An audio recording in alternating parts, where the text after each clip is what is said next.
Assalamualaikum warahmatullahi wabarakatuh. Bismillahirrahmanirrahim. Alhamdulillahirabbil alamin. Wassalatu wassalamu ala asyrafil anbiya wal mursalin sayyidina maulana Muhammad wa ala alihi wa ashabihi ajmain, amma ba'du. Selamat bertemu kembali dengan saya Muhammad Ajib di channel Kampung Ilmu.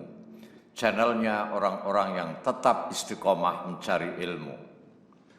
Pada kesempatan ini, saya akan menyampaikan materi Tsaqafah Islamiyah dengan tema apakah Islam akan kembali memimpin dunia setelah berlalunya pandemi Corona ini?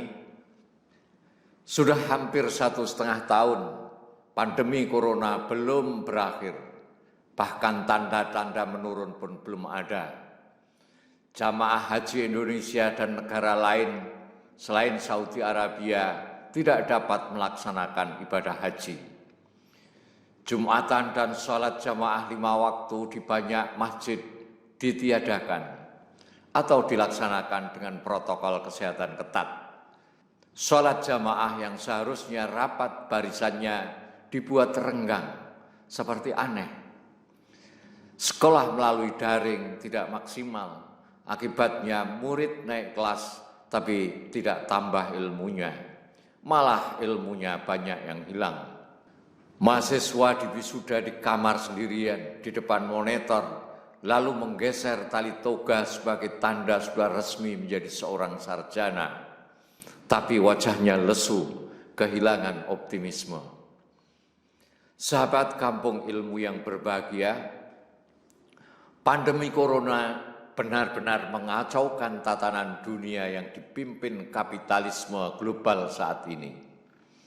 Pandemi Corona dampaknya secara ekonomi, sosial, dan politik begitu dahsyat.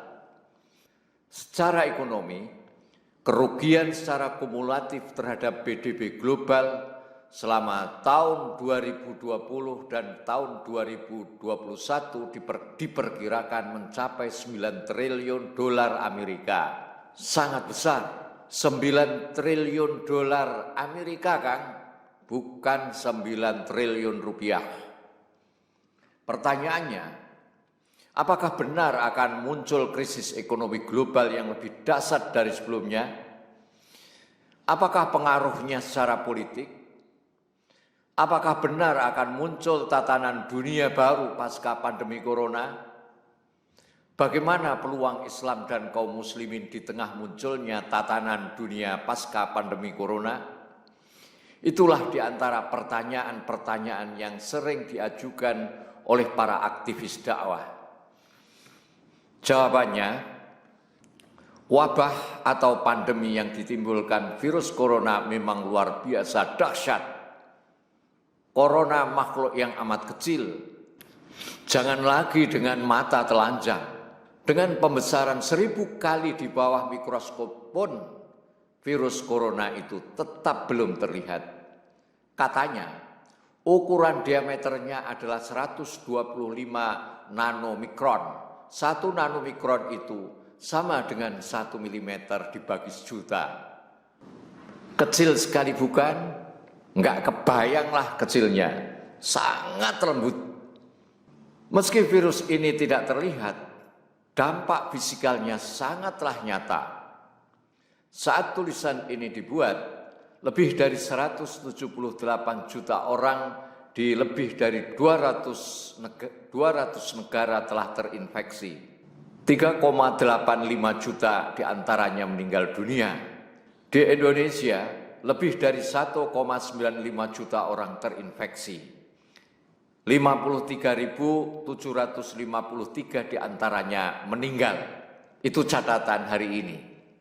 Untuk menghambat laju penyebarannya saat ini, lebih dari 3 miliar manusia di muka bumi ini terpaksa atau dipaksa untuk tinggal di rumah. Akibatnya, hampir seluruh roda transportasi dunia hampir lumpuh karena yang bepergian menurun drastis. Ini memberikan dampak ikutan yang sangat besar. Puluhan atau bahkan mungkin ratusan juta orang yang bekerja di sektor transportasi pariwisata, dan sektor terkait sudah atau bakal kehilangan pekerjaan. Bila wabah ini tidak segera teratasi, dampak ikutannya pasti akan makin membesar. Bukan tidak mungkin dunia akan jatuh ke dalam jurang multikrisis yang sangat dahsyat. Berapa kerugian global yang ditimbulkan akibat wabah virus corona ini? Menurut Kepala Ekonom IMF Gita Gopinath, sebagaimana diberitakan oleh CNBC, kerugian secara kumulatif terhadap PDB global selama tahun 2020 dan 2021 akibat pandemi ini diperkirakan mencapai 9 triliun dolar AS. Sangat besar, lebih besar dari ekonomi Jepang dan Jerman jika digabungkan. Selama pandemi ini kegiatan ekonomi global menurun tajam. Karena menurun, maka menyebabkan banyak orang kehilangan pekerjaan. Di Indonesia, menurut Kadin, lebih dari 15 juta orang kehilangan pekerjaan. Pengangguran juga dipicu oleh menurunnya penjualan retail akibat kebijakan atau protokol kesehatan selama pandemi yang memaksa banyak toko tutup dan membuat konsumen tetap di rumah, serta dipicu oleh menurunnya industri manufaktur. Pengangguran juga dipicu oleh menurunnya penjualan retail akibat kebijakan atau protokol kesehatan selama pandemi yang memaksa banyak toko tutup dan membuat konsumen tetap di rumah, serta dipicu oleh menurunnya industri manufaktur. Banyak perusahaan manufaktur terpuruk, beberapa terpaksa ditutup, yang tetap terbuka menghadapi pembatasan dalam mendapatkan pasokan barang dan bahan-bahan setengah jadi. Selain itu, adanya penurunan permintaan barang turut memperburuk keadaan. Akibatnya pabrik-pabrik di seluruh dunia, di Amerika Serikat, Eropa, dan Asia mengalami penurunan output. Perdagangan global bisa anjlok secara drastis kalau terus-menerus seperti ini. Keadaan akan semakin memburuk bila dunia tidak mampu segera mengakhiri wabah ini. Ekonomi dunia di semua sektor, baik industri, jasa, retail, maupun perdagangan, akan semakin menyusut. Pengangguran tentu akan makin membesar. Jumlah orang yang jatuh miskin juga akan semakin besar. Bank Dunia memperkirakan 500 miliar manusia akan jatuh ke jurang kemiskinan akibat pandemi ini. Mungkinkah krisis akibat pandemi itu menimbulkan dampak sistemik secara politik, ekonomi, sosial, dan budaya dunia?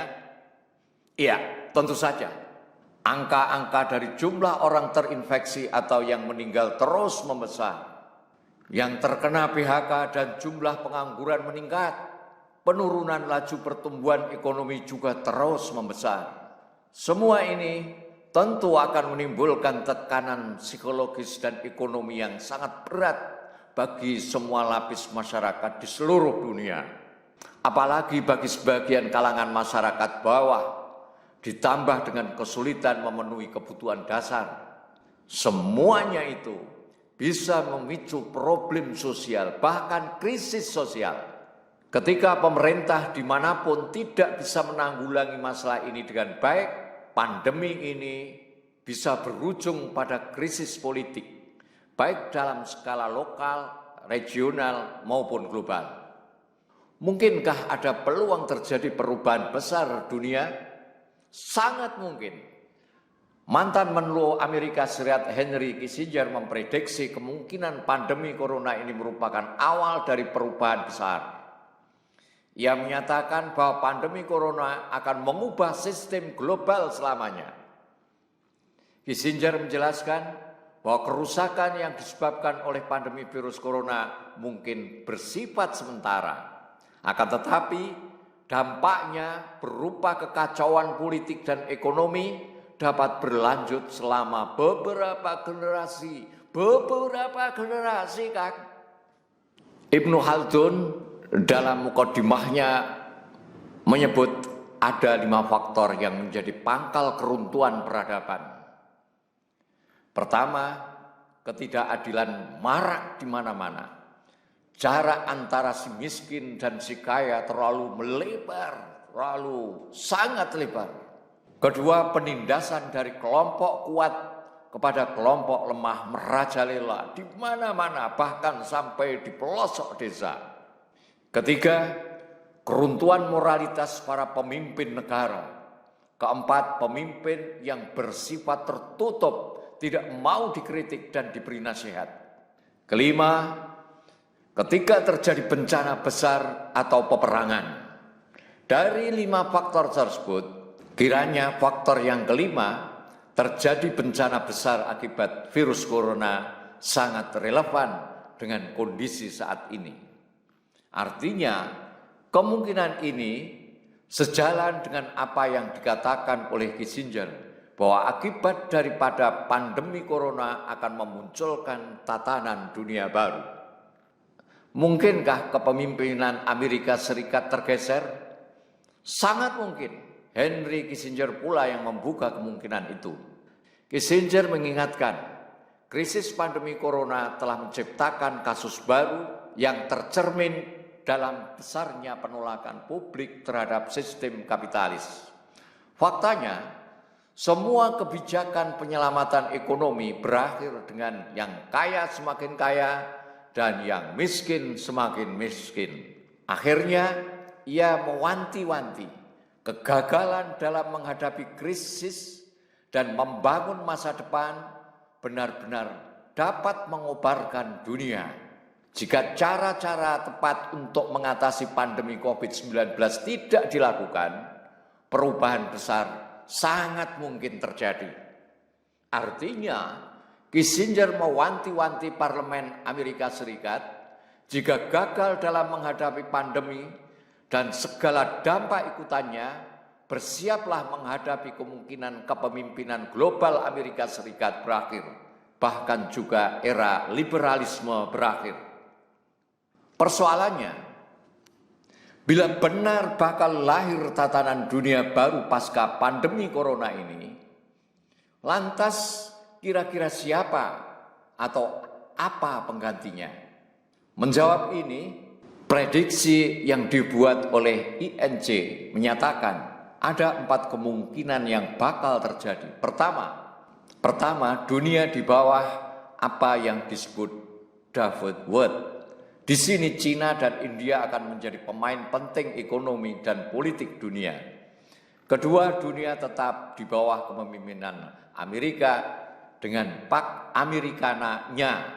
Ketiga, muncul lingkaran ketakutan atau cycle of fear. Di dalam skenario ini, menurut NIC, respon agresif pada ancaman teroris mengarah pada pelanggaran atau aturan dan sistem keamanan yang berlaku. Akibatnya akan lahir dunia Orwellian, pandangan menakutkan dari masa depan, yaitu ketika pada masa depan manusia menjadi budak bagi 1 dari 3 negara otoriter. Keempat, berdirinya kembali sistem Islam, yang bermakna sebuah pemerintahan Islam global yang mampu memberikan tatanan pada norma-norma dan nilai-nilai global. Tanda-tandanya seperti semakin menguatnya pengaruh Iran dan Turki di kawasan Timur Tengah dan negara-negara mayoritas berpenduduk Muslim. Dengan pertolongan Allah, sistem pemerintahan Islam akan tegak insya Allah. Dan ini adalah pertanda dari kebangkitan dan kemenangan kekuatan Islam akan segera terwujud. Dari 4 skenario tersebut, mana yang mungkin akan terwujud? India, apalagi Cina, diakui kini telah menjelma menjadi raksasa dalam banyak hal. Raksasa dalam jumlah penduduk, raksasa juga dalam produksi dan size ekonomi, termasuk dalam hal likuiditas keuangan. Keduanya punya potensi besar menggantikan Amerika Serikat.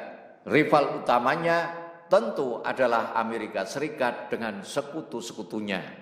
Mereka telah lebih dari setengah abad memimpin dunia dengan segala dinamikanya. Adakah pandemi corona ini benar-benar akan menenggelamkan Pak Americana dan memunculkan Dahut dengan Cina dan India sebagai intinya, Allahu a'lam. Waktu yang akan menjawab. Pertanyaan selanjutnya, adakah sejarah tentang pandemi yang mengubah tatanan politik regional dan dunia ini? Dulu ada wabah flu Spanyol namanya, yang mengakibatkan lebih dari 50 juta orang tewas. Namun skalanya hanya Eropa atau sebagian Eropa, tidak seperti sekarang. Meski jumlah yang tewas tidak sebesar flu Spanyol, area terpapar virus corona itu seluas bumi membentang. Jadi efek sosial, ekonomi, dan politiknya sangat berbeda. Wabah kali ini jauh lebih dahsyat dampaknya. Pada saat semacam itu, pertanyaannya bagaimana peluang umat Islam pasca pandemi corona ini?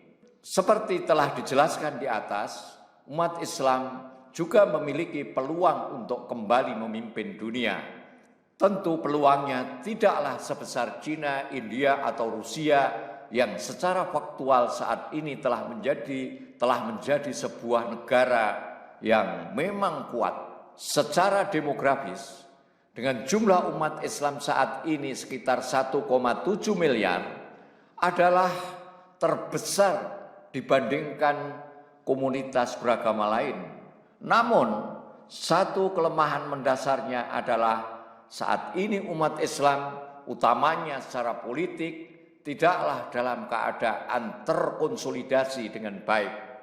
Mereka saat ini hidup di lebih dari 50 entitas politik dengan penguasa yang berkuasa semata-mata untuk kekuasaan dirinya, bukan untuk kepentingan umat Islam. Bahkan sebagiannya justru bekerja untuk kepentingan tuan asing maupun asing. Tak peduli hal itu merugikan Islam dan umatnya. Jadi, mungkinkah Islam memimpin dunia? Sangat mungkin. Saya ulang, sangat mungkin. Bukankah umat Islam ini pernah melakukan itu berabad-abad lamanya pada masa lalu? Genetisnya umat Islam itu memimpin dunia. Bila faktanya sekarang umat Islam tidak memimpin tetapi dipimpin, adalah keadaan yang tidak sesuai dengan natur umat ini. Kedepan hanya ada dua kemungkinan. Pertama, keadaan buruk ini terus berlangsung. Artinya umat Islam terus tertidur, melupakan ajaran dan sejarah kegemilangannya.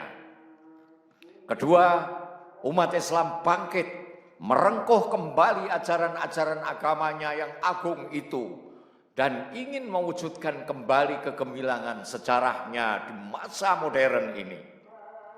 Dari dua kemungkinan itu, saya kok melihat kemungkinan kedualah yang saat ini tengah berjalan. Lihatlah gelombang masuk Islam penduduk Eropa, India, Amerika, Kanada, dan lain sebagainya yang semakin menggeliat, yang terus meningkat. Umat tengah berproses menuju ke puncak kejayaannya kembali. Itu memang perlu waktu. Karena sesuatu yang sudah ambruk diperlukan waktu yang lama pula untuk membangkitkannya kembali. Faktor-faktor apa saja yang menjadi potensi umat Islam memimpin dunia pasca pandemi?